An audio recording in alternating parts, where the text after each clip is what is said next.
Today we are releasing terminally relaxed, a 7.5% mosaic dry hopped imperial Hefeweizen.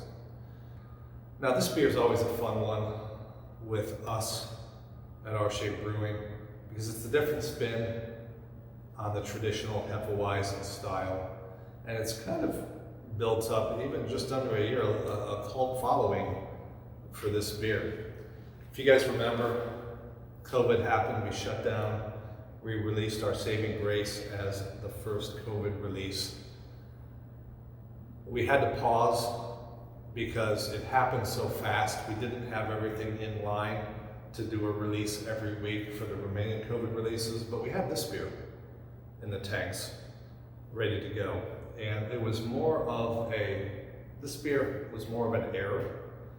A lot of beers in the brewing industry come from errors or happy blunders. This was one of them. Typically we brew this to about 5%. We had an error during the brewing and it ended up being 7.5%. We quickly refigured out a name and all of those submissions, and we tasted it, and it was an imperial Hefeweizen. And back before 83 Brewing opened, Chris Sarok and his wife, they came down to our house. We were in the gazebo. He brought a couple of beers, and one of the beers he brought was, I believe, at least an 8 or 9% imperial Hefeweizen. Now, I've never had one of these before, and I do gotta say, it kicked my arse. But it was good. Chris executed it solidly, and that was always in the back of my mind. So when this accident happened, I'm like, oh, this kind of reminds me of Chris's beer from 83 Brewing. How can we put a different spin on the style and get it to market to where it may be a little bit more appealing than a traditional Hefeweizen? So the aspects of the style, banana and clove, which to brewers, it's more technically challenging. It's a fun beer to make because between the mash and the fermentation, you gotta hit some key metrics to get the flavors that you want, banana and clove. We were starting to get into New England's, and especially for the COVID releases, we were planning a bunch of dry hop double New England IPAs. That occurred to me, can we dry hop this beer with a hop that's going to work very well with banana and clove? So I love Mosaic, and we did not put out Normality yet, which was our Mosaic, all Mosaic double New England IPA. This is well before Normality. This is probably where Normality came from, this beer. So we're like, Mosaic. Mosaic leads a juicy fruit bubblegum profile to it. So we're like, okay, hey, let's make this beer stand out. Let's throw in a bunch of Mosaic when we dry hop. So we used about a pound per barrel of Mosaic, dry hopped it, and it turned out wonderful. This was our second release during COVID, not a COVID release. And it hung around for about a couple months during the summer.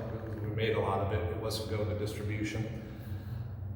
And the feedback came in through Untapped and people coming to the tap room that you guys really like this beer.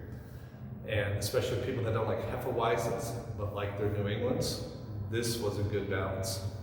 So we brought it back this year. We tried to replicate the recipe exactly, and we did. But this one came out a little bit different on the dry hopping, and I'm thinking it's better. Not on the aroma, but the flavor, the finish. The Mosaic hops is just like, wow, that's awesome. So let's give this a try.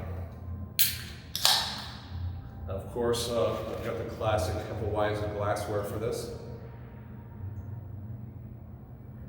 This is going to be in distribution this year. And remember, during COVID, this was a 6-pack, 12 ounce. We've converted it to 16 ounce.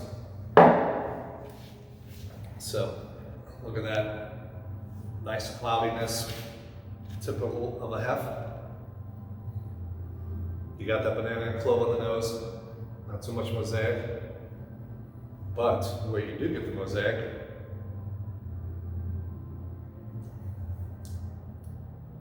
is right there.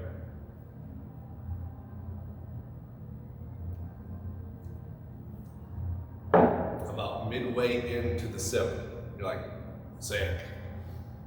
So I don't remember it being like that. Last year, mosaic was more of the overall mouthfeel from beginning to end. This time, it just comes in halfway through and it hangs out. Really weird.